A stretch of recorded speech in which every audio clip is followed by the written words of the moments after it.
guys, I guess we can kick this meeting off. It's just a minute or two after 7. Welcome, good to see you, all of you again. We have I won't say first timer, but a long timer ago, Alex Breikoff came up from Marysville, right? Formerly of Mill Creek.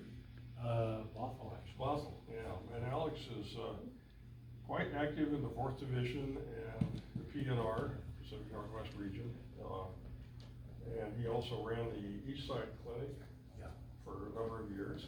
About 5 years. Yeah, that's enough, right? Oh, yeah. So you can read into that what you want to. I've been up here for about 5 years. If anybody wants to take the job, I'll give it to you. Seeking volunteers. Comes complete with instructions too. I'd be glad to tell you what to do. Anyway, Like you don't already. Thanks for coming up, Alex. Good to see you. Have you got any PNR level words of wisdom to pass on, or any division level stuff that we should know? Well, I'm sure that, as you know, our friend Bob Stafford has been elected as assistant vice president of the PNR? Just vice president. Yeah. Vice president? Yeah. Oh, my Is goodness. that condolences or congratulations? It feels like condolences now that I'm finding out what I have to do that nobody told me before. Okay. Congratulations. Yeah. Thank you. Glad you're stepping up, Bob. It's nice. Yeah, Anything else, Alex? There are rumors that the 4th Division is bidding on having a national NMRA convention in this area, probably down in the Tacoma area. I'm not sure if we've been awarded that yet or not. I haven't heard. We had our PNR board meeting on Saturday. Yeah. The proposal's been made to national, and it's just wait and see right now. But it looks like it's pretty well gonna happen, okay? Something to remember on that, of course, it sounds like, oh my gosh, will they choose us? Oh, I hope. There's probably only Tacoma that's bidding on it, so it's not a big deal. But, it's really great to have that national out here, as I mentioned to you last month. And, there's plenty of room to help out too, if you guys are so inclined, right? It's gonna be all hands on deck. We're gonna need lots and lots There of you help to pull off this national thing down there. Do they have display layouts and stuff there? Mhm. Yep. And vendors and all? Yes. Vendors, display. The convention is a certain amount of time. It has been 8 days. I think we're shortening it now, right? Yeah, it's gonna be 5 shortened. days. They wanna adopt a shortened format. Yeah, I think it's like 4 days or something like that now. yeah. Rather than a full week. It kind of makes sense. Yeah. A lot of people can't afford the time or the money for a full week of convention going, so. Yeah, we're fortunate if it's gonna be in our backyard, we Yeah. don't have to spring for a hotel. Yeah. But, on the other hand, who wants to drive from here to Tacoma every day and come back? Or they get Oh, don't you love Seattle traffic? Depends on what I get shift so you many get to books have read that way. Yeah. That's true, Take right? the train. Yeah. Take the train. Now, you know what happened? Yeah, talk to Dale about that. I'll tell you, Or the I'll next take day. it. What happened the last time? How far away is that Hey, Levy. as far as time? I haven't been here for what, a month? Oh my Last gosh. month? We haven't been here for a month. You are right. either. Yeah. Okay, take away his demerits then, don't, we're gonna. Kidding, it's good to see you. Anyway, yeah, so national in Tacoma, anything else? Not at the moment, no. I've been kind of out of the loop this summer. Some of you might know if you pay attention to the roster of people on the board. I was secretary of the 4D for the last couple of years. And I humbly submitted my resignation last spring because I wanted to move on and maybe do some other tasks within the 4D. And but that's about it. Okay, nice. Last couple months, I've been conducting a sick bay report, but we're fortunate to see that Dave's back and Ron's back, and who else was wheels up last month? You weren't sick, were you? No, this is, yeah, that's right, Jeff's back, good to see you, Jeff. Down in Purgatory, California? I think of California's purgatory. The whole thing. Got it, sure, right. Been there, agree with you. So, last month, Roy came up to me and he says, gee, you know what's going on over at Oak Harbor? Went to the clinic and there was nobody there. And I'm like, boy, I knew they had dwindling attendance, but I didn't hear they folded. Well, then somebody, later on told me, well, you dummy, it's August. They got the summer off like all other clinics except us. We made the big change. Huh? Yeah. So, Oak Harbor's up and running again. If anybody wants to carpool over that way, it's a good clinic to I go was to. there last week, there's like 12 of us there. Good. What was the subject? We played with our own kits. We went around the room and told, everybody brought a kit or 2 or 3, what was working on, and explained what we were trying to do with the kit. Well, that's a neat idea. Yeah, it was just, some of them had kits Show that and they tell. hadn't looked at for 12 years, or, I'm a closet model railroader, my closets are full. Yes, right. And so they brought some of these things out, but some guys didn't know what they were gonna do with them, and other guys shared their plans of how they were gonna work on them. Wow. Does that sound like a good idea? Yeah, it does. Next Although, month. the people here, I'm sure we don't have stuff in our closets that's waiting to be put No. out. I got my cake. Your cake, yes. Yeah, you can bring your cake and we'll help you eat it. Next Yeah, month that was- in that was- Oak Harbor, we're gonna be doing, You brought it here. weathering. Not yet. Bring your stuff in, everybody do hands-on weathering, how to weather and stuff like that. Different methods of weathering, different contenders, Who's the clinician or different people. different people? I volunteered to do chalks, and somebody else is doing pastels, somebody else, you were doing something. I was the one that said, how do you do it? Oh, okay. You were- you did that. Okay. Somebody else is gonna do airbrush. Dishwasher. So, John will do dishwasher. are you the guy that left it outside in the rain for a couple winters and let it weather?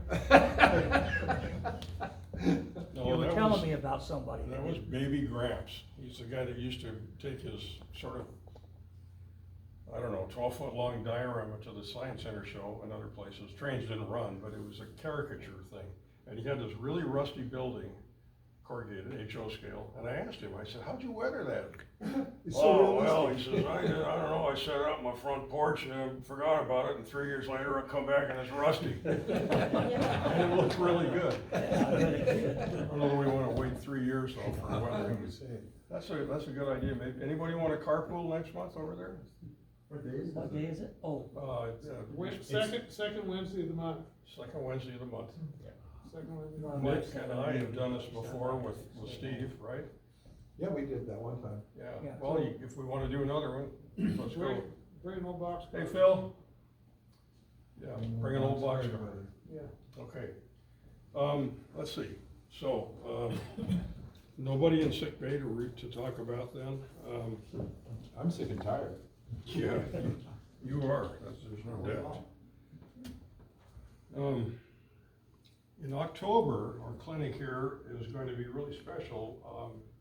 Does anybody know the name, you be quiet, Glenn Farley? sure. Yeah. Yeah, Glenn is retired now from King 5 News. And he's also an MMR and a noted narrow gauge enthusiast. And he's a member of the Swamp Creek and Western Club that was in the freight end of the Amtrak station, Burlington Northern Station in Edmonds for, 40 years, I think. Anyway, they lost their lease, tore out the club. What are we gonna do? They've got a new location in Everett. It's the Everett Heritage Center, I think it's called. Does that sound right? Railway Historical Association. Yeah, it's a long word. And if you're wondering about this, if you go to the YouTube, you don't even have to go to the 4D site. You can go to YouTube, slant 4D, or you can go to the 4D site and there's a link. You can go on and look at the videos. There is a video and he gave the clinic back in June. And it shows, first off, it's a history, a lot of great photos of the old Swamp Creek Club that was really kind of cool. And then They have a section of the clinic devoted to the plans for the new layout, track plans, multi-level bench work. It's pretty exciting. So he will be here next month. And for November, which is our last clinic of the season, I'm not sure yet what we're going to do. We'll figure something out. Maybe do like that, Excuse me? maybe do that model kit, people bring in We their. could, yeah. Yeah, we could try that, sure. Okay, tool time. Now, wait a Before you minute. go with that, I'd like to do an apology. I've been tardy in getting the newsletter out, and I apologize for that. I have no excuse, but I'll come up with one before the end of the evening. Make sure we feel that. You can blame me because. Oh, yeah, it's Al's fault. Oh, I didn't know I was gonna deal with that. I can blame Bob because. Oh, it's Bob's fault. Yeah, he was forever.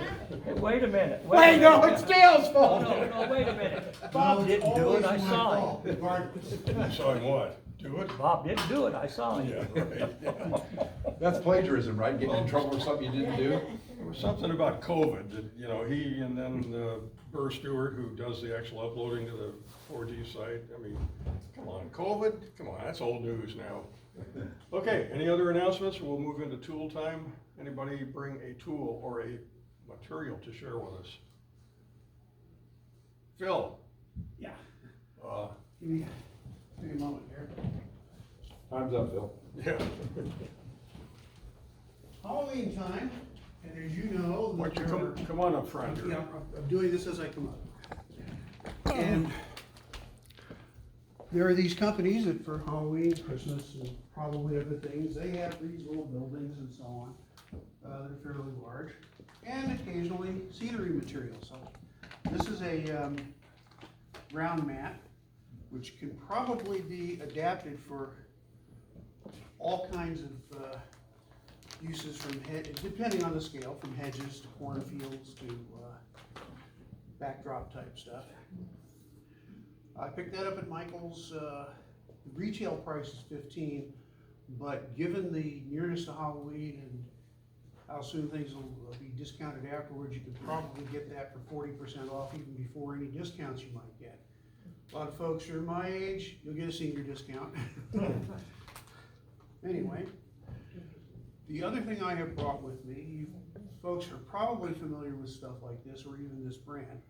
I picked this up off, or not purchased it, but I found out about it through one of the N-scale groups that I'm online with. And they said this is tremendous stuff for cleaning electronics, or if you want to clean and lube an old locomotive, and I've got a bunch of those. What is it, title of it? CRC QD electronic cleaner. You can get this at hardware stores, Walmart. I got this at Harbor Freight Tools, also online, lots of different places. And it's safe for plastics as well as various kinds of electronics. So I haven't tried it yet, but I'm going to. For years. Yeah, it works great. What's that, Nick? Oh yeah, some of you are probably already familiar with it. Yeah, it's kind of like the wall flipper oil thing or any of a number of things people use. But in our layout down in Loma Linda, California, in the garage, unheated, dust. Every time we wanted to run the layout, we had to bright boy, everything was actually a good idea anyway. So I found this stuff, I don't remember how, and I put a little on the track, and things just ran beautiful. So I called my friend out, said, bring your worst running locomotive out. So he did. It just takes, like, realistically, 3 drops would be enough for the whole layout. Just take a paper towel, put a little here, a little there, run your trains, it'll carry it around. And it works on my existing layout. Sure, I'm gonna talk about dead rail, but you know, when I run my layout, the part of it I run, that track hasn't been cleaned for 4 or 5 years because of this. Wow. Okay, thanks, Phil. All right, good deal. That's good to know. Finding materials in non-traditional places. I remember Ted gave a clinic a few years ago, Ted's tub of tricks and stuff, and stuff you would get out of the dollar store. It's amazing what you can get there. Anybody else? Excuse me? How much does it That's cost? $1.25. Nice try. Been down that road with Tom Buckingham many times. Anybody else with a tool or material? Yes, Nick? So some of you may have seen this. It's a steel bristle eraser. Oh, yeah. When you turn the little knob, the steel comes out. Good for taking off decals you don't want there anymore. And it's great for cleaning corroded battery terminals down inside a little bit of electronics. And this one, since we're doing materials, I appreciate Al mentioning that. I brought this actually to show Al. As a result of my dealings with Al, I had a number of unassembled Sylvan vehicles, or partially assembled Sylvan vehicles. And the windows are the biggest pain in the neck. They provide a little bitty piece of material, which if you can get all the windows out of it and get them right the first time, you're in good shape, but there's fingerprints all over it. So, Al has used some cellophane tape with some success. What I came up with is, number one, I made patterns for all the windows. The side windows, particularly like the one for a Woody wagon, it's a complex piece. I Xeroxed them on the Xerox machine, stuck them on there. Front and rear windows, I cut trial pieces and fitted them till they're right and made patterns that are on there. And Al, I didn't tell you quite right. So the idea is this material, just thick enough, not too thin, not too thick. It's overhead projector transparency material. What I actually did, Al, is I put a piece, cut these windows out pretty close, the whole row, put it on a piece of Scotch tape, put the Scotch tape with the windows on the plastic and then cut around them. So you don't have to draw on them or do anything, that window turns out to be a pattern. Nice. Oh, that's great. Hobby knife or, Scissors, little tiny scissors. Scissors. Yeah. Okay. So when you're done, the window is loose from the vacuum. That's enough. Of course, obviously, it doesn't have to be confined to Sylvan. Any other place you're trying to put windows in a tiny vehicle, that works. Can you even buy projector, overhead projector transparency anymore? We were Sure. We can? You can still get them. I've still got some left over from when I was teaching 20 Right. years ago, over Right. half a box. Me too. Well, you could bring them down and share them with us, and we could all make windshields. Now for that our- you tell me what they're good for, sure. No, now you'll start selling them. Okay, there you go. One About sheet sheet. is a lifetime supply. Right. Yeah, really. Well, good. I have to try them, I have to try them out, see how they work. Yeah. Hey, Ron? I have two things actually. One is the eraser, those things are great. I've been using them for years. But they also make one that is fiberglass. Right. And the fiberglass is great for cleaning contacts and all that kind of stuff. It doesn't scratch things, it doesn't do anything like that. And I think there's a third one too, but I don't know what the material is. I think there's a brass one. Yeah, Yeah, that's what I brass bought a is. set of four, and there's a steel, there's a brass, there's a fiberglass, and I Right. forget what the other one What, is. But you- like a regular pencil eraser? Yeah, that's maybe. The ones I have, you can actually replace the Yeah. inside, so you can keep the handle and everything. But the deal with those fiberglass ones, when I was using it, they'll break off little tiny pieces, Oh, and then yeah. they get in your finger. You don't, Yeah, it's you have to be irritating, careful. you can't see it. Right. Optivisor, you still can't see it, but it's, yeah. But they originally came out, I think, for cleaning type on a typewriter. Sure, yeah. Typewriter? Yeah. What's Yes. that? Good, thanks, Ron. Okay, thanks. It's a reminder, oh yeah, Dave has something that he's waving, and that is something I found in my, you guys know I moved, and so you find all sorts of things when you're unpacking that I've forgotten about, and this is a long handle track cleaner. I have no idea where I got it. It's now belongs to the Watkins Skagit Mountain Railroad Club. Okay. Thought it was a wand. So, yeah, tool time is also materials time. Bring your materials too, so you can share with us some of the great deals you find. Okay, modeler's showcase. We've got a good display back there. Let's start with Ron and his signal. Talk to us. I don't know how to show you what I was doing, but What do I made this.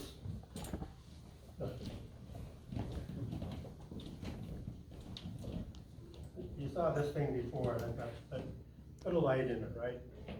So this thing can have 3 different positions. And I was thinking I need a way to fix those positions. So what I came up with is this little thing here, and I don't know how to show it to you. This is actually still mounted on the, the bar stock. I gotta cut it off here now.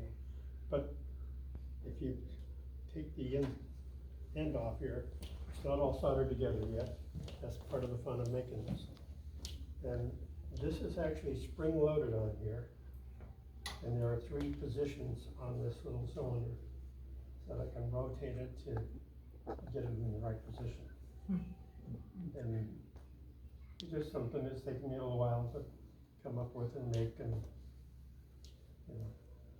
thought I'd show you what kind of things I like to play around with. Creative. I don't know what I'm gonna do with it, cause on an ON30, like Moss, the Moose Creek layout and stuff, they wouldn't use something like this. So, they may just sit at home, I don't know. It's fun to do. Sell it to NASA. It's, most of the stuff they're, playing around with is, things are around 40, 50 thousandths, just different. Okay, Ron, thank you. Who else? Dale, you brought something there? Yeah, I got something. I don't know if anybody knows who Greg Wright is. He's a master model railroader down by Olympia, and he's a narrow gauger. And he wrote an article not too long ago. I think this is the building, I hope. Yeah, he wrote an article that was published in the Narrow Gauge Gazette about building foam core buildings. So I had an odd spot on my layout, and I kind of kit bashed a drawing I saw of a potato shed, small potato shed. And so it's built out of foam core, scraps, pieces of balsa, whatever. That's a few days project I did there. Just to pretend like I'm still a model railroader. So you put wood on the foam core? Yeah, I built the building core with the foam and reinforced the corners with 1/4 inch fastwood. That one particular one has a plywood, an 1/8 inch plywood base, and then I just coated the walls. And it's real easy to cut out the windows, And the other thing that he pointed out to me that I hadn't thought about is how easy it is to modify a building that's made with a foam core. You can just take your knife and work it over. Greg is the fellow with that really odd scale layout. Yeah, he's 3/8 3/8 in 2 or something. 3/8 and 2. Do you know Greg Wright?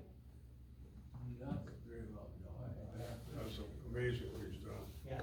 Thanks, Dale. Let's see, there's an N scale city block or 2 there. Yep, so,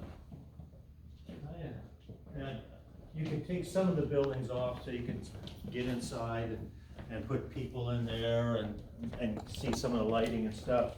And it's designed, so this is one half, and then this guy sits on the back half. And they sit inside of foam, the platform is foam, and I just kind of notched out, so these guys will kind of sit in there, and then it'll also take and create its own sidewalk edge as well. Yeah. Some of it's paper, some of it's some 3D components, and then these are a lot of the cheap people that you can get for N scale. They're inside the building, so they're not quite to scale, and they're not quite painted quite right, but you don't notice that because they're inside the building. But and then using different types of lighting on the inside, from the typical LED lights that you guys can get wherever. This is part of a like the little cheap Christmas lights that has a battery pack attached to it, And each one of these bulbs is 3 volts or 4.5, depending upon if it's a three battery or 2 battery. And they're all in parallel, so you can just cut it off. There's a bulb right here, and just attach plus or minus, lights up. You can cut off the end here, don't need it. So, and then, I don't know if you guys have seen these little LED lights. In fact, I can just go ahead and, Show it to the camera, sure. over here. Okay, so you got these lights and you got this one right here. This guy, I put these inside of my little N-scale cars, and they will take in, for headlights. I've got colored red and blue that I use for police cars with flasher units attached to them. But they're pretty bright. I've used them on the outside of buildings. So, and this is kind of a blue-white one. And do you have to put resistors in? Yes, you should, yeah, just to limit the current so it doesn't go crazy on you. But, yeah, probably like a 150 ohm resistor. And if I have a bunch of those in parallel, yeah, then the same resistor for all of them. So.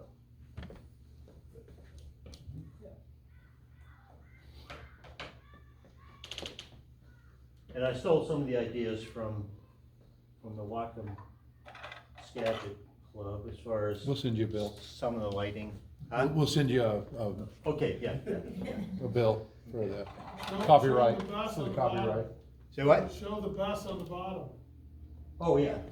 So, the way I wired all this stuff is I just took copper strips, plus and minus, and then tied my wires plus and minus to that, instead of having this huge deal underneath my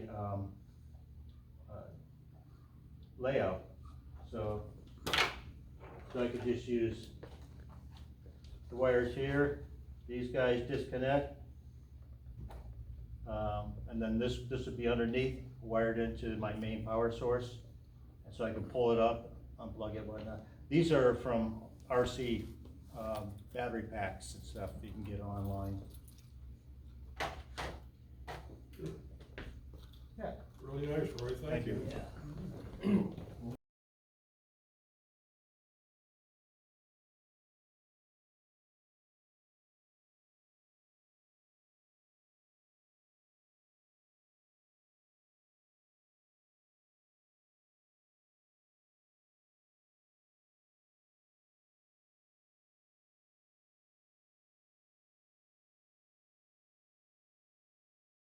Old City Block to show, that's pretty Yeah. good.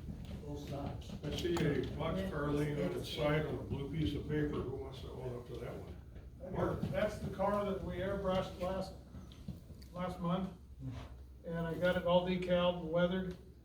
I want to show I take little square pieces of decal and put on the tack boards for the waybills that are tacked to the side of the car and the ends, and you use different colors.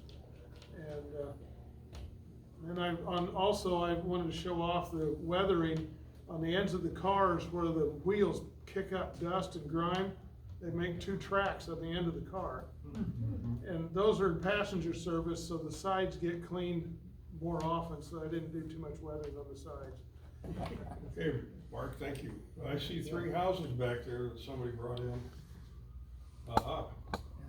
So I'm in the process of finishing houses still for the town of Decatur. And these are cute little houses, they come from DPM. And they're hard to light because they're white and the light just shows through the walls. So I took that challenge, and this one here, which is lit, I used black styrene, cut out the windows, but covered the whole inside of it with black styrene. And this, I think, is made by Rick's Products. It also is white. You can take a look at it.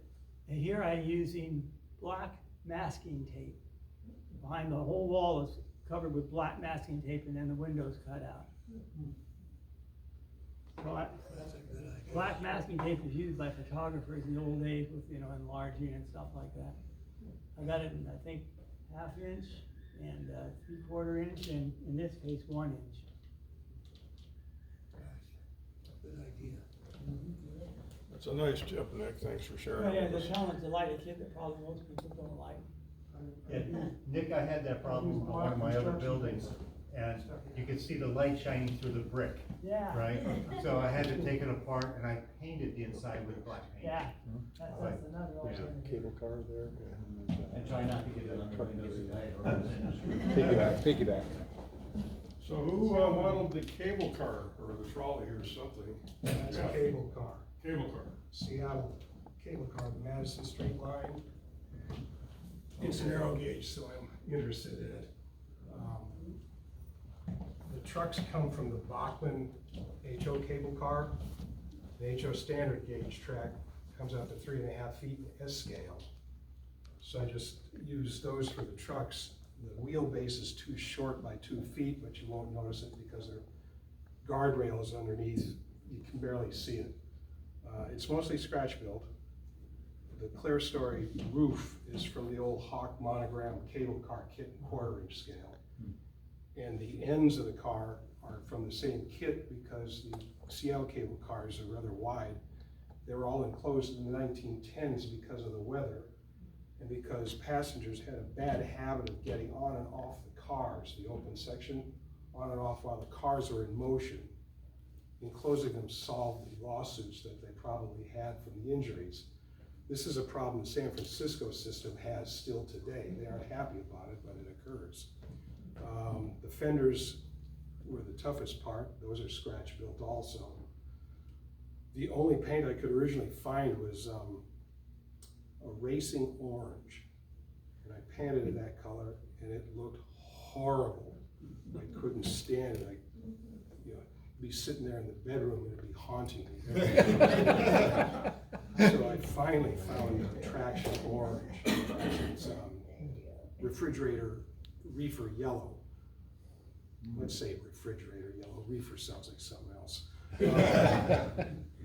Anyway, it tracks rather well because I've got about an 8-ounce weight between the 2 motor blocks. So that works pretty well too. I did repaint it. It's glazed and everything.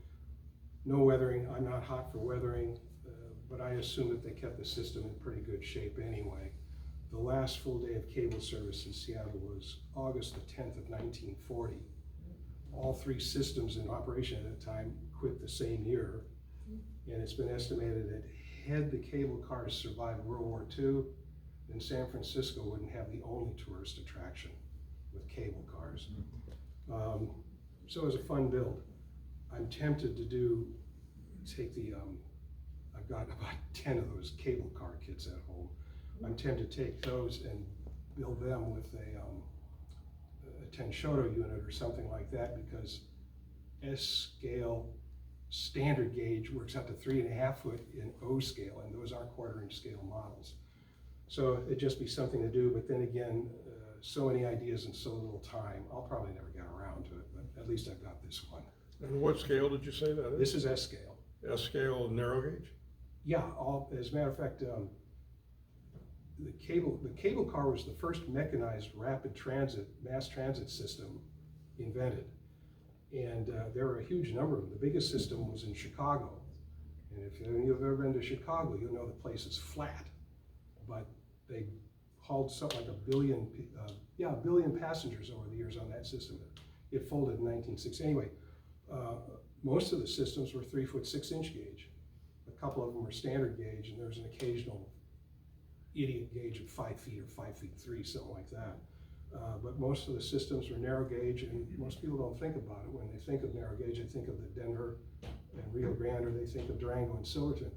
Go down to San Francisco. They've got about 8 or 10 miles of narrow gauge track all downtown. So this is 3 foot 6 inches? Yeah, Okay. 42 inch gauge. 42, okay. Thank you. Thanks, John. Good to see you back in the fold again, too, by the way. Glad to be back. Yeah, okay, there's one other metal in the back there that I don't know who wants to own up to it. Phil, okay? What do you got there, Phil? Okay, well, a few months ago, I had brought in the beginning of a work in progress, it's still in progress, a piggyback unloading facility, all scratch built. And it's based on an early test facility that Santa Fe did in Kansas in the 50s. And so I finally assembled most of the parts. I haven't roofed it yet. Still haven't decided whether or not I can make my own corrugated metal or whether I should just bite the bullet and buy something commercial for it. So I primed it, and it needs a heck of a lot of cleanup after that. And then the other thing that also needs to be done, aside from cleaning that up and final painting of the roof, is to level it so that the ramp part will be a suitable height for the flat car.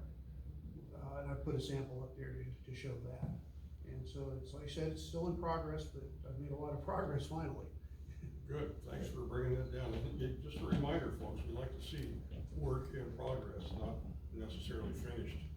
And so it's good to see you guys bring that stuff in so we can get an idea of what you're doing and how you're doing it. Okay, that's it. Reardon is going to kick off the presentation and talk about what he's done, and then Nick Muff is going to jump in and give us his version of what he's discovered down this journey. So, I'll tell you a little bit about myself. I'm a trained nut, and my wife is a quilter, and she understands fully what you do when you go into a fabric store and you see that one piece of fabric that's going to just do the quilt, and you buy it right now because it's there. When I come home with a locomotive that I bought right now because it's there, she kind of understands. So I told her, I said, you know, Roxanne, I said, you are a hoarder. I said, look at all the open cabinets, look at all of this fabric. She said, well, what about you? I said, oh, I'm a collector. So anyway, I'm also a very lazy model railroader. Yeah. I do not like to wire track, clean track. I have pulled my hair out trying to make reverse loops work. The old way when we had the toggles, everybody remember those days when you did it with the gap track and all that stuff? So I started looking into dead rail. I have a handout here that talks about 3 different systems of dead rail. Nick will talk about a specific installation that he did. I'm going to kind of give you an overview of the things that I've learned. Can you define dead rail? Okay, dead rail is a locomotive that's powered by a battery. So you can have your track wired and still run a dead rail locomotive. I can take one of my locomotives with my telephone and go to the Watcom-Skagit Club and run it on their track all day without interfering with anything they do, because I have my own throttle and I have my own power. Okay? So there's one system that's available that I never did really learn a lot about, or I'm sorry that I didn't, is a system where you, and Nick may know this, where you can charge the batteries from your track. So you can wire your track, all right? You don't have to worry about cleaning it or anything because the locomotive's not going to stall. Anyway, this is a couple of bits of information I have. The second page is from Duncan McRae, who pioneered the dead rail in San Diego several years ago. If you take one of those and pass it out. So, because I model primarily in ON30, I have lots of room for the system and a battery. But I also model in ON30. What? ON30. ON30 runs on N-scale track. And to simplify things a little bit,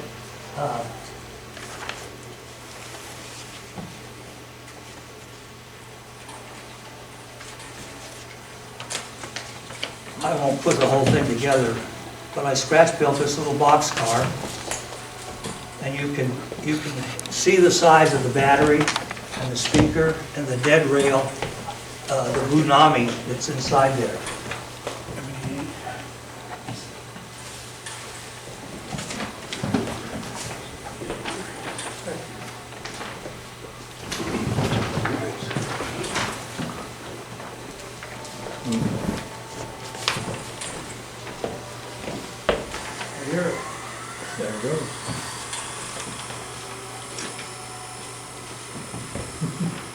So I have.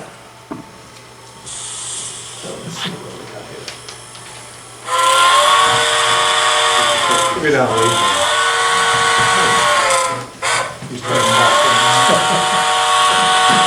So I have two locomotives that I wired to just plug into that car.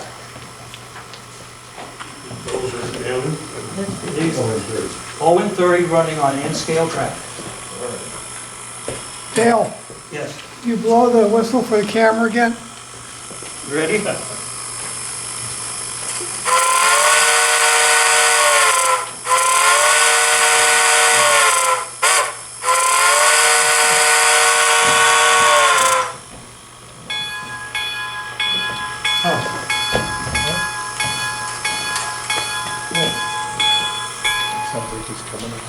So you can hear.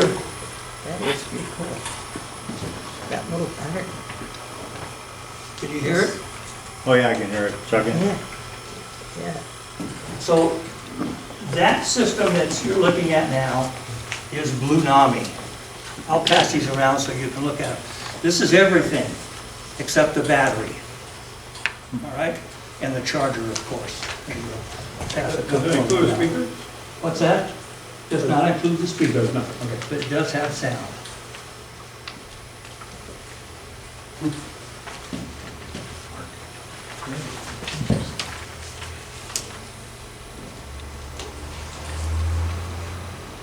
Does it just work with iPhones, Apple? Yeah, right now. The Blunami does. I don't know about all the other systems that are coming out. But with Duncan McRae's system, which is called Dead Rail, this is a transmitter,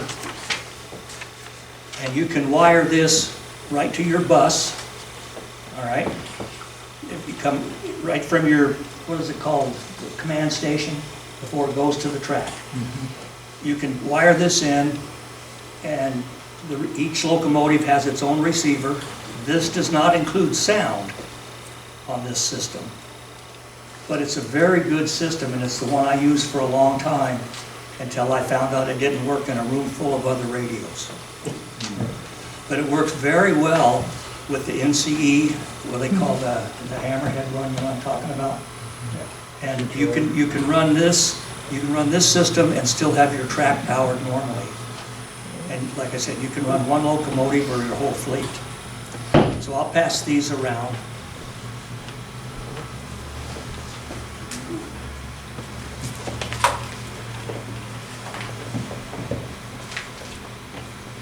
So a battery costs about $30, $40, and the charger cost about $30, $40. There are two sizes of batteries.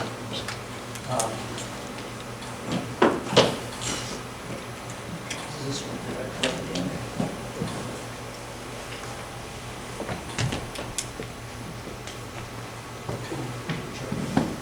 in? These are the two smallest batteries that I found. The blue one, that one is, I think, 250 milliamp hours, and this one's 450 milliamp hours. They have one that's just slightly larger than the blue one that's, I think, 800 milliamp hours. So you can run it a long time. We took our layout, the Munson Sheepscot River Railroad layout, to Linden a couple years ago, and we ran 2 locomotives all weekend, and we never replaced the batteries.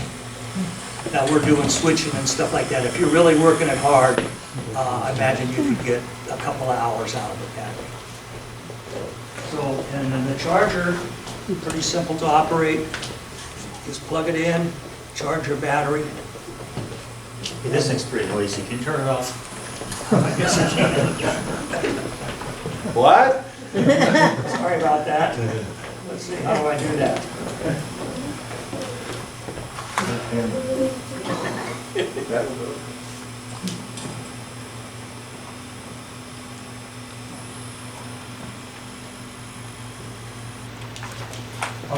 On this installation, this is a Bachmann locomotive, and you can see that on the front of the tender, I put a push button.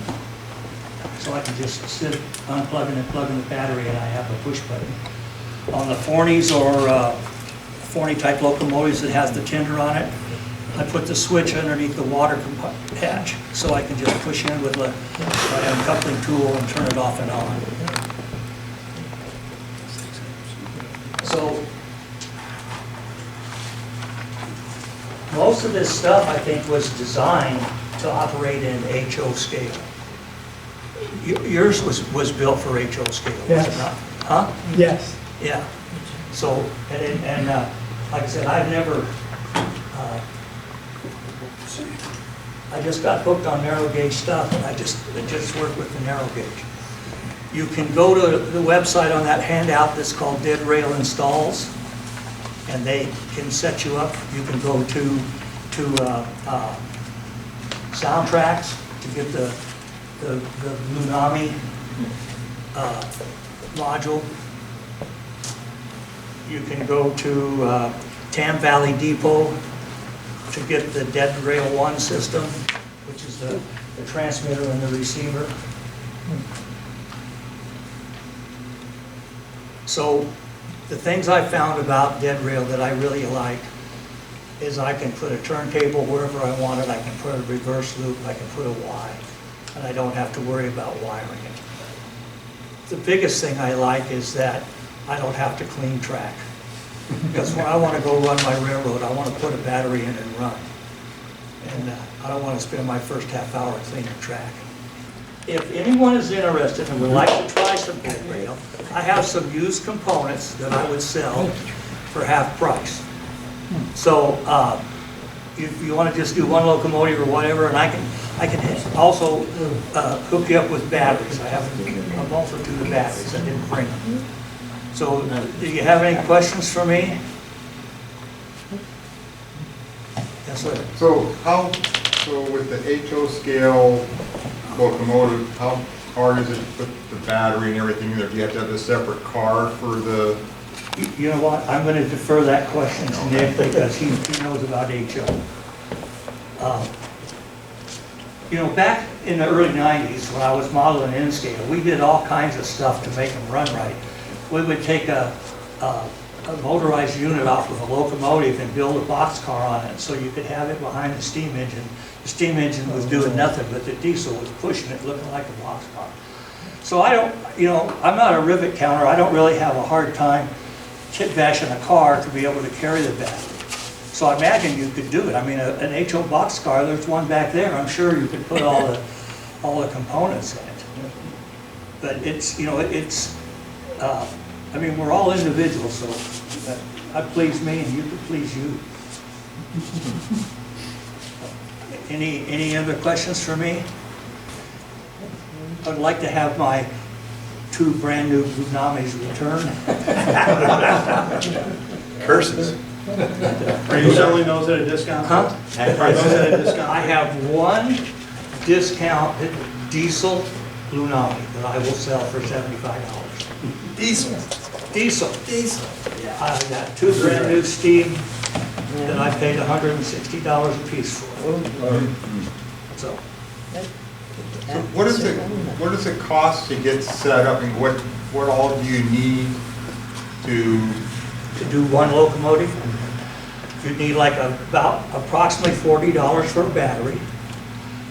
If you go with Blunami, you need around $160 for the decoder. It also includes sound and then a speaker.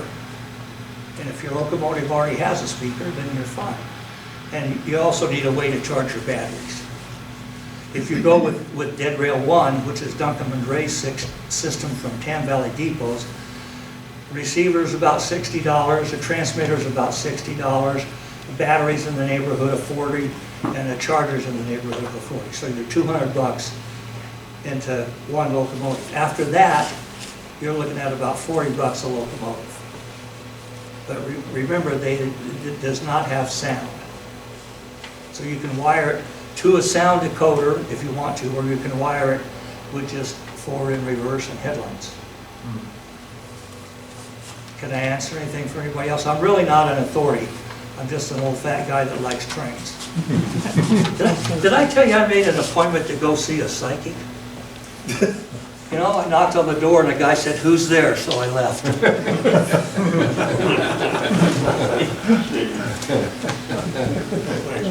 Anybody else? Okay. Thank you. Thank you. Thank you.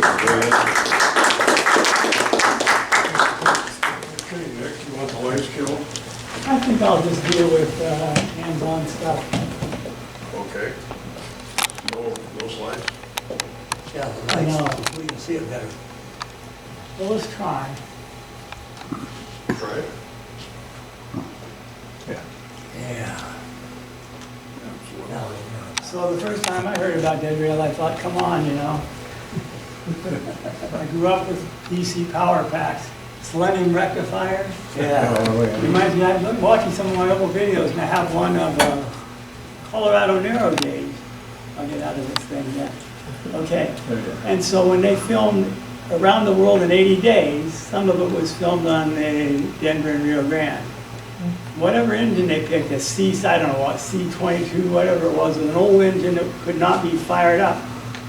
Now, I did not know until I rewatched this video that, you know, they were kept alive for quite a while by hauling pipe for a Corps of Engineer oil pipeline project. And the Corps of Engineer had narrow gauge diesels that they used for switching this pipe around. Well, the camera crews took one of these narrow gauge diesels and built a wooden passenger car around it. So in Around the World in 80 Days, that train, the steam locomotive, is not operative, it's being pushed by the passenger car behind it. Great idea. Yeah. So anyway, the way I got into this is Steve McCart has encouraged me to take some videos of my layout. If you have not seen the video of the layout at Alger, taken from cameras mounted on flat cars and placed behind what looked like my F-unit cab windows and passenger car side windows, all around the layout. Beautiful, with added sound, very nicely done. Well, I'm trying to create a similar thing for my layout. But a lot of my layout hasn't run for a long time. And even if I could scrub the whole thing down, which I can't, there's no guarantee that the camera car won't stop just when you need it not to stop. So that's why I considered dead rail.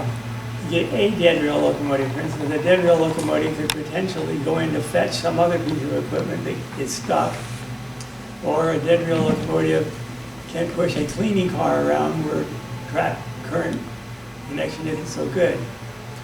So of course, being me, what did I select? An ABF unit there. Seemed the obvious thing to put the battery in the B unit, and the A unit would be standard, so I bought that. Gulf Mobile in Ohio said they're a Lifelike Proto 1000. They don't have separate handrails. They're pretty nice looking. And I've got in touch with Jeff Ringel of Iron Horse Designs to help coach me through the process of doing it, since I'd never done it before. I found online a B unit. I don't even know whoever made it. In fact, I've never seen one like it. The floor of the B unit was absolutely flat. Nothing stuck up above the floor. I thought, well, that's perfect. I can send that. And not only that, the shell from the Proto 2000 unit fit perfectly on this donor B unit floor. I thought, well, there's plenty of room. I don't really leave weight, because when we put a battery in there, it ought to weigh enough. So that's the way it was originally built. Well, what happened to the A unit is, number one, it's disconnected from track. Number two, a Blunami decoder is installed. Number three, a 2-wire plug comes out the back of it. That's where it gets its power from, not from the wheels.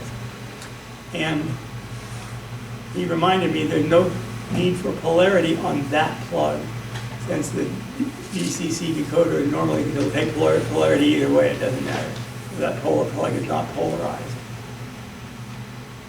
And I don't know why this picture does that, but there it is. So there's the A unit in the front, and there is the rest of the dead rail stuff in the back of this B unit. Here is the battery. It's a 800 milliamp hour battery. Is it square? Is it like an inch by inch? You can see it there on the screen. It's not square. It's the same size as this one, it's 250. Yeah, okay, it's elongated. Yeah. And here, back here is a board which allows you to turn the locomotive on and off with a reed switch located right here. And so here's where the battery plugs into the locomotive right there. That is polarized. Yes. And you unplug the battery stuck down to the chassis of the V unit by Velcro. So you unhook the Velcro, unplug the battery, and you can take it out and charge it. My charger looks just like his. I don't know, he sent me instructions for the charger. Wow, first time I read it, it sounded like launching a space shuttle. What it turns out, of course, is you can program the charging as far as the rate of charging and the total charge. And it allows you to select it. But once it's been selected, you just go through that and push start and it charges. Of course, having it charge like that by a charging unit looks very sophisticated. It prolongs the battery life and knows just what to do to keep the battery in good health. And then, so off this same board now comes the wires. There's a plug there, coming up here, going to locomotive. There's battery, going to this board, which turns it on and off, and then wire goes up. Pretty simple, that's all. That's what I needed to know, make it simple. The only tricky part is the little board that turns it on and off. It happens to have a red pilot light on it, which you can see through the portholes of the F unit, so when it's on, you can tell. So, so that would all be nice. That's the way it looked for a while. I got it to my place, got it all set up, and B unit just did not track well. Found out it had pizza cutter style wheels on it. Well, I could just spread the frames apart and put in wheels with more typical tread profiles on it, or gland profiles on them. Well, then what happened is the plastic was so old it broke. That was the end of that version 1. Bob Stafford gave me another one to play with, which I couldn't get to work either. So I had to go back to what originally I was deliberately avoiding. There's a good view of it. You can see the white dots which show that it help you to get the plug plugged in with correct polarity. I originally actually sold off the chassis from the B unit on eBay, recover some of the cost. So I wish I hadn't done that because I had to go back. Why did I not want to use the chassis to begin with? Simply because it's a giant hunk of metal which takes up nearly all the space that I need for the battery and everything else. And the only way to deal with that would be to mill all of that out. Well, I have a Dremel. It would take a long time. So I found somebody in town that Cedar Woolley that would do the milling for me. He clamped it down and everything went well, except at the very last, the tool grabbed, bent this whole thing on the rear end and broke it there. He was really disappointed that happened. So that is when I resorted to a trick that I learned from Roger Crawford, Marvin Hall's brother-in-law, who worked at Boeing for many years and had, at that he's pretty sick now, but that time he had some nice machinery in his shop. And he milled the boiler for my Anderson 2880. And he's the one, so I have to give him credit, who thought of investing it in low melting alloy. So what I did is, copying him, I built this wooden box Now, when I worked in radiation oncology, we would cast blocks to shield radiation out of Cerro-Ben, C-E-R-R-O. Sure. So I went online at Amazon, yeah, there's Cerro something, it wasn't Ben, it was a different name, but it was the same stuff. So I ordered 2 pounds of it, melted it on the stove, and got a cheap pot from Value Village to melt it on the stove with. And put the chassis in the box and pour it in the melting outlet. In that case, it cannot move. It is there fixed. So I took it back to the guy, he was pleased, he milled it. That's what the box looks like after I put it in the oven and melted the stuff out.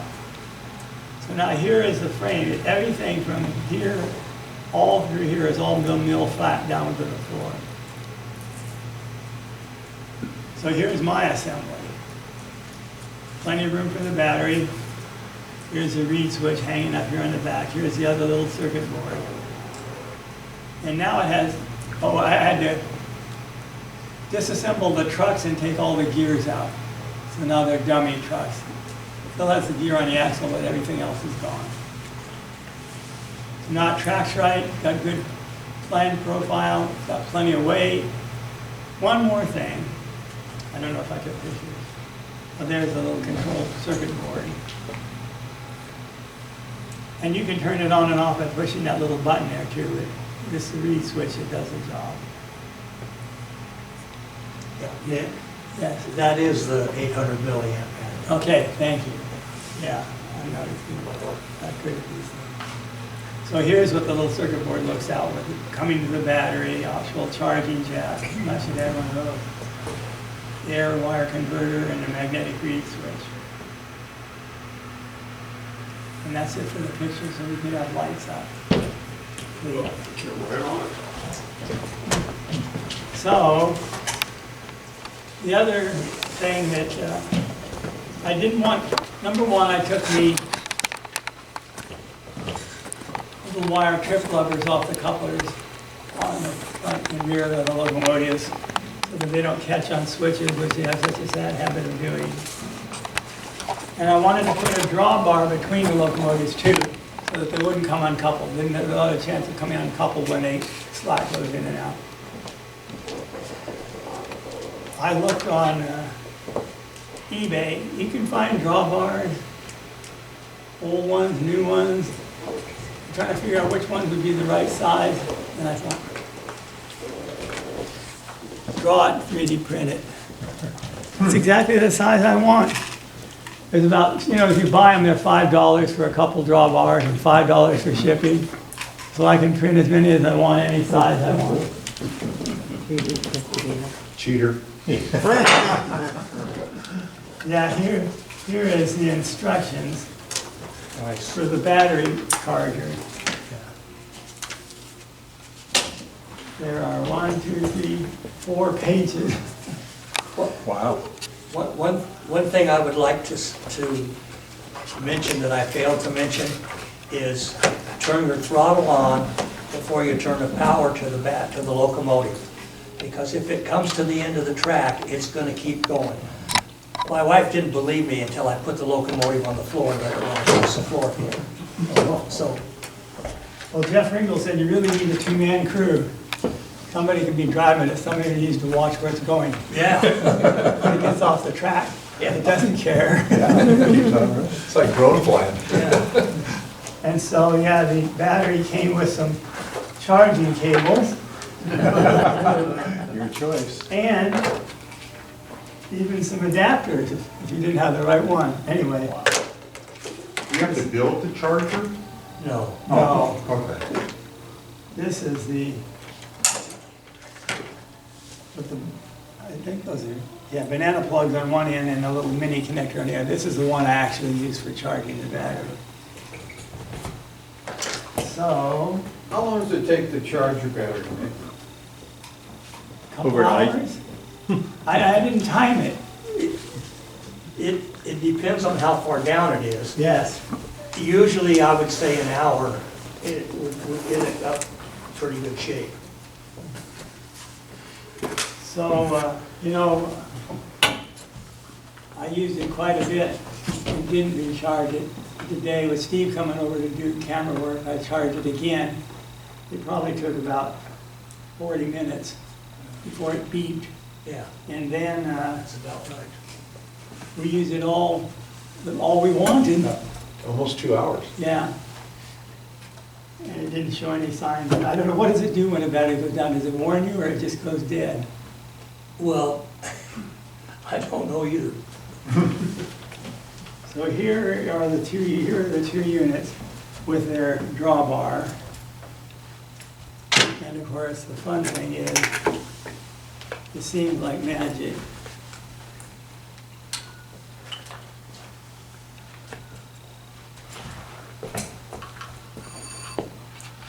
Got the throttle on? Are you here? Yeah. Then it goes off the table. Right. Don't let it take off. Reverse. You know, I'm curious. Nick, Yes. can you move them on top of your laptop so we can see them in the camera? I do what? Can you move them to where your laptop is so we can see them in the camera? So what's the locomotive called? 811?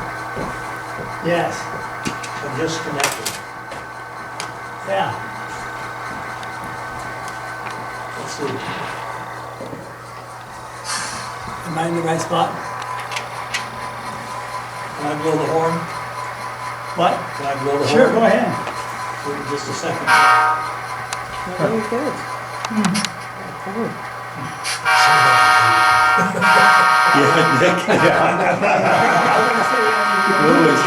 Yeah, Nick. Go ahead and move it forward. Little competition there, Nick? There it goes. Sound control. Stinking track. This is at the bottom. The other thing I like is, as opposed to my,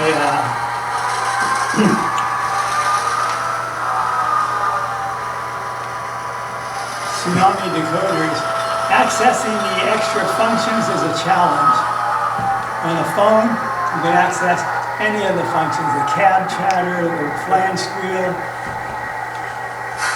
Yeah.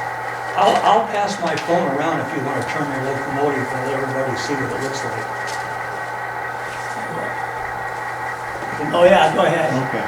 No, that's the good. control. That's good to see from here. Okay. I was gonna bring my iPad because it was bigger, but So, on the left side, those are all the functions? that's part of the functions. Okay. There's another, Good.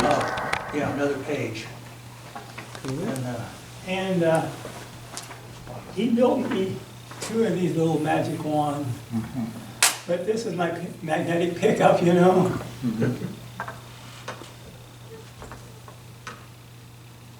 What do we do? I didn't do anything except Yeah. disconnect. Says it's not available. There we go.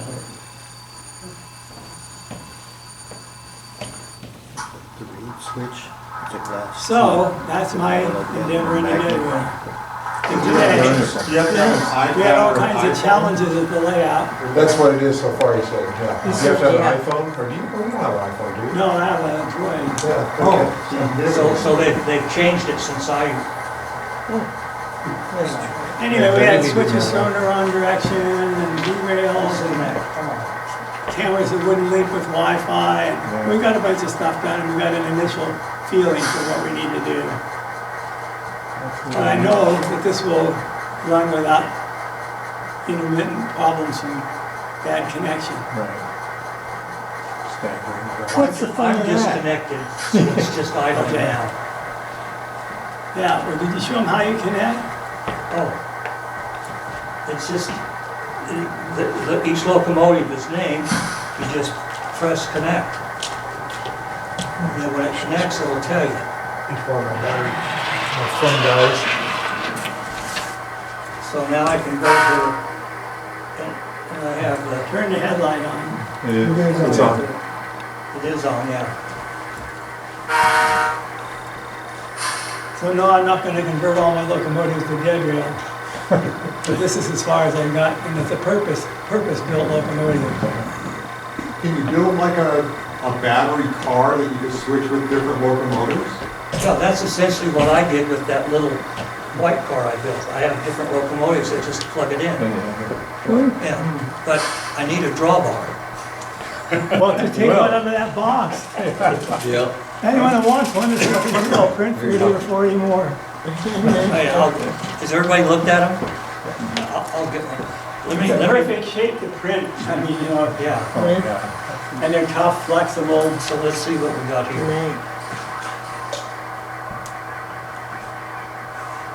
So any questions you'd like to address? Hey. Get it sorted. Nick, are those NiCad or ion batteries? Lipos. What? Lipos. Lipos. They're like liposuction? No. They're two, Sucks money out of your wallet. I think they're two cells, aren't they? I'm guessing Here, let me see. 4. I got one right here. That should be two cells. They're lithium polymer, according to Yeah. this guy. Close up to the battery. Lithium ion. They are lithium ion, okay. Nick, do you have a feel Just for how like your many Tesla, cars? right? Do you have a feel for how many cars your setup will pull? Sure.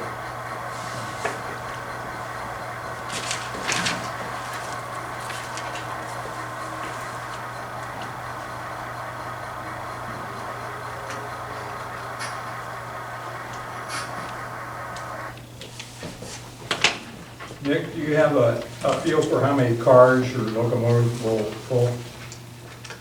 It should pull just as many as any other locomotive with the same mechanism. Okay. Just how long the battery will last doing that.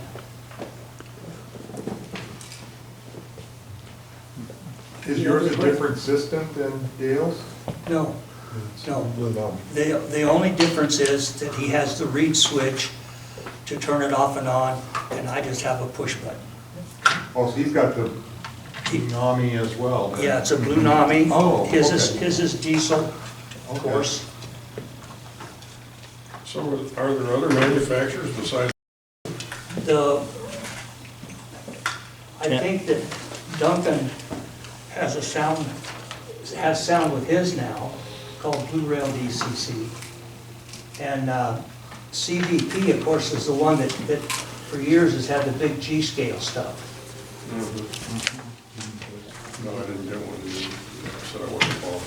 Here you go, Nick. Okay. Pass that down to Al. Yeah, that's what I was, Okay, I finally got the lid off there. There it is. I got one. No, now you got I two. got two here. And here's the battery, it looks to me like it has 4 Yeah, doesn't that cells. say 800 milliamp hours on it?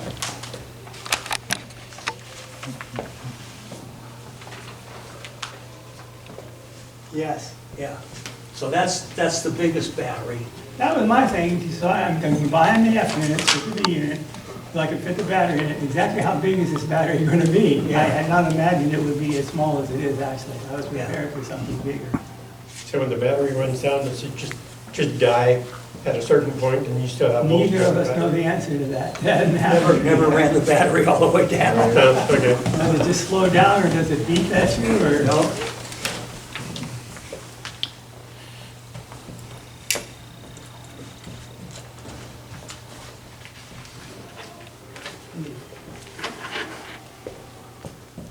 And here is the rest of the B unit. You can see how it has nice weight. Oh, my, It yes. doesn't have battery in it, right? And that's the reed switch, the white one Yes. right here, yeah. Just Very battery. nice. Shoot this, yeah. So it could be in a box car, it could be on a flat car, but for me, it has to be in a F unit. Well, I put it in the tender, Yeah, the steam locomotive. so you need to get a tender of a steam locomotive to take to your home. Yeah. Yeah.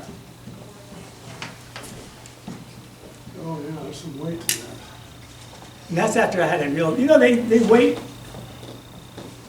current state-of-the-art model locomotives very well.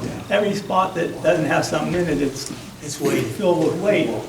So, If you ever need any more cereal grain, call me. Yeah, okay. Oh, good. So it weighed, well, it weighed a lot less than it did, and of course, it doesn't have the motor in it that it had anymore. Part of the drivetrain's missing, most of the drivetrain. Hey, Dick, maybe I'm being dense here, but why do you want weight in the V unit? There's no gearing, there's no driving wheels. Oh, okay.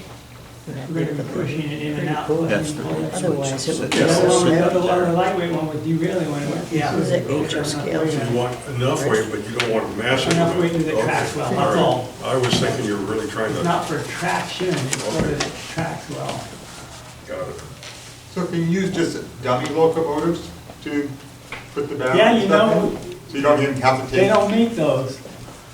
The nice, nice price level, detail level units like Proto 1000, they don't make dummy B units. Nobody wants them, yeah. So I would've got one if I could, but if you want them, it's gonna be both of them power. Got it. Yeah. A little different than the old Aspen Blue Box days. I won't tell you who did it to protect him, but he said, I said, how much, oh yeah, I appreciate you doing the second round, but he said, I'm sorry, the first one went bad, I never intended to try to do anything, I like doing this kind of thing.